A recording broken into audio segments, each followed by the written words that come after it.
মা, বারবার যে তুমি এই 8 লাখ টাকা ঋণের কথা কও, তখন বাইরেও এই কথাটা কইছো। আমি 8টা বছরে তোমাকে না হইলেও 35 থেকে 40 লাখ টাকা পাঠাইছি। তোমরা এই 8 বছরের মধ্যে 8 লাখ টাকা ঋণ শোধ করতে পারলা না, পরে বাড়ি টাড়ি করতা।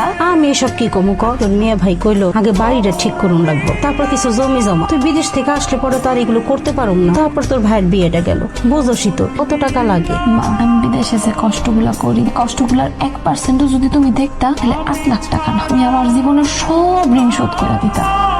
তুমি জানো এমন কত অসুখ বিসুখ থাকে, আমি বিছানা থেকে উঠতে পারি না, কিন্তু তবু এই শরীরটারে নিয়ে কামে যাইতে হয়। কাজ করতে করতে আমার শরীর মাঝে মাঝে চলে না। আমার এবার যখন এই সারাদিন কাজ করার পরে বাসায় এটা নিজের ভাত রান্না খাওয়ার লাগে, মনে হয় দুনিয়াতে আমার আর কেউ নাই। তোমরা তো সারা জীবনে একবার আমার ফোন দিয়া খবর নিবা না। কোন দিবা জানো? তোমার টাকার দরকার। মা, ও মা, আমার কি তোমার